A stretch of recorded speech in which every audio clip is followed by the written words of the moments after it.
In February 1950, Peru stood at a crossroads. A year and a half earlier, General Manuel Odría had seized power in a coup, toppling President Bustamante and crushing the reformist APRA movement. Since then, his rule had grown steadily harsher, opposition leaders jailed or exiled, newspapers silenced, and the army entrenched as the ultimate authority.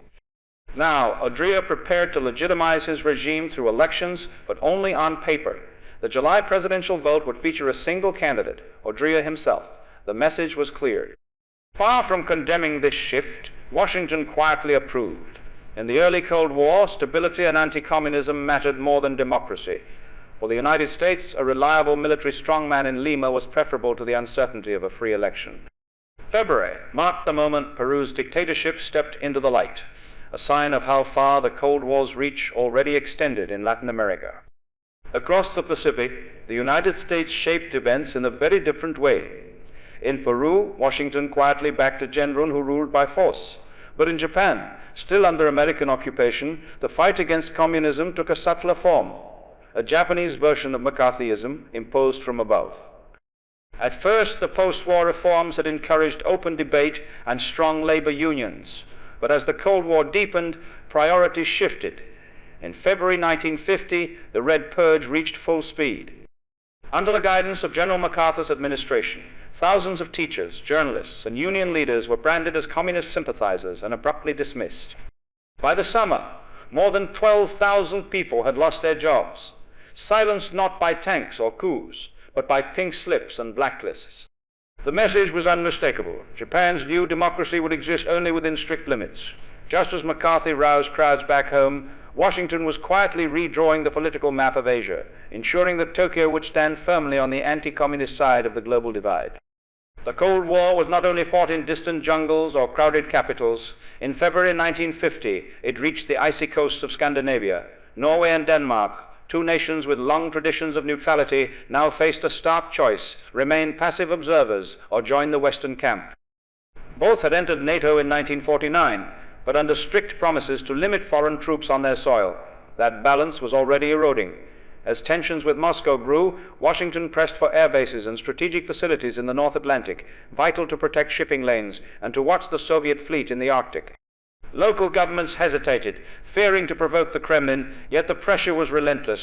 In practice, by early 1950, American planes and equipment were quietly arriving in Norwegian and Danish territory. It was a quieter form of intervention, less visible than coups or purges, but no less decisive. From Lima to Tokyo to Oslo, February showed how Washington was weaving a global network of influence, each thread tightening the Western alliance against the Soviet bloc. Not every country fit neatly into the Cold War's two blocs.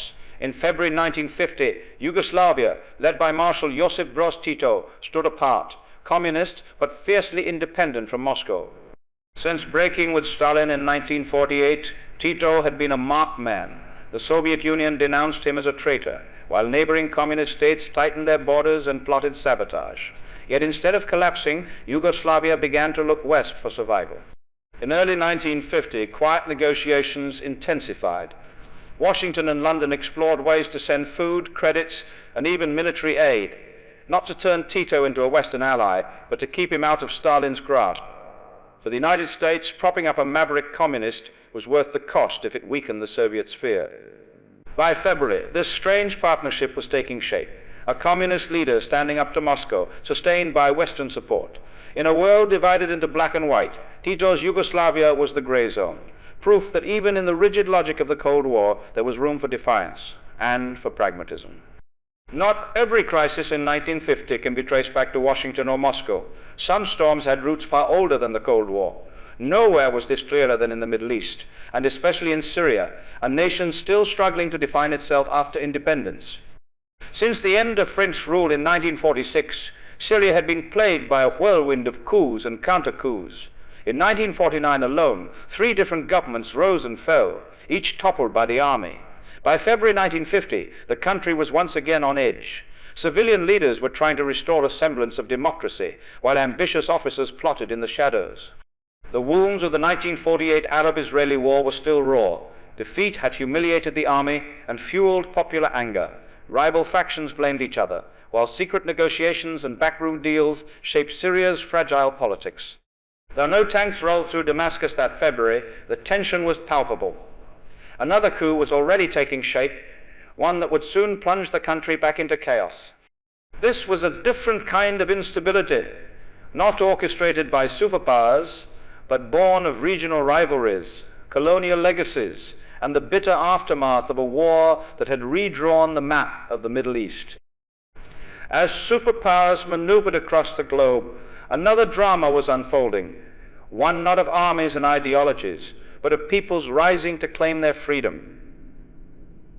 In February 1950, the Gold Coast, today's Ghana, was at the heart of Africa's awakening.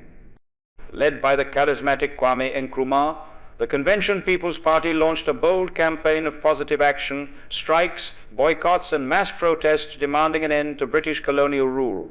For weeks, cities like Accra had been alive with chants and banners, the first tremors of a continent-wide movement. The British authorities struck back. In February, Nkrumah and dozens of activists were arrested and jailed, even as the protests continued. The colonial government believed that by silencing the leader, they could silence the cause. They were wrong. Far from crushing the movement, the arrests transformed Nkrumah into a symbol of resistance, inspiring a new generation across Africa. In the streets of the Gold Coast, one could already glimpse the future, the first sparks of decolonization, a fire that would soon sweep across the entire continent. While Africa stirred and the Cold War tightened its grip elsewhere, South Asia was locked in its own struggle, one born from the trauma of partition. In 1947, India and Pakistan had been carved out of the old British Raj, amid mass migrations and horrific communal violence that left hundreds of thousands dead. By February 1950, those wounds were still raw. Refugee crises lingered along the new border, with millions of Hindus, Muslims, and Sikhs displaced and desperate. In East Bengal, today's Bangladesh, violence flared again as minority communities faced attacks and reprisals. These tensions forced both governments to the negotiating table. Throughout February, envoys shuttled between New Delhi and Karachi, seeking a way to halt the bloodshed and establish clear protections for minorities on both sides. The talks were tense and fragile, marked by mutual suspicion and political pressure at home. The world did not yet know it, but these discussions would culminate in April 1950 with the Liaquat-Nehru Pact, a landmark agreement on minority rights and cross-border cooperation. In February, however, nothing was guaranteed. Each skirmish along the frontier, each riot in a border town threatened to derail the process, a reminder that even as new nations were born, peace itself had to be negotiated step by step. In February 1950, Britain went to the polls in a nationwide general election, the first since the end of the war fought without Winston Churchill as Prime Minister. The ruling Labour Party, led by Clement Attlee, had transformed the country since 1945, creating the National Health Service, nationalising key industries, and laying the foundations of the modern welfare state. But the post-war boom had faded. Rationing still pinched daily life, and Britain's global empire was shrinking fast. The Conservatives, under Churchill, sensed an opening. The results on February 23rd were dramatic. Labour won, but with a razor-thin majority of just 5 seats, a staggering fall from the landslide of 1945. Churchill's Conservatives came roaring back, while smaller parties were nearly wiped out. This narrow victory left Attlee severely weakened. Every vote in Parliament would now be a battle, forcing compromises and slowing reforms. Internationally, Britain's role in the Cold War would continue. NATO commitments, bases abroad, the fight in Malaya, but with far less political capital at home. In February 1950, Britain had chosen to stay the course with Labour, but only just. The election signalled a divided nation, uncertain of its place in a world that was changing faster than Westminster could keep up. For France, February 1950 was dominated by a war half a world away. In Indochina, French forces were locked in a bitter struggle against the Viet Minh, the communist-led independence movement under Ho Chi Minh.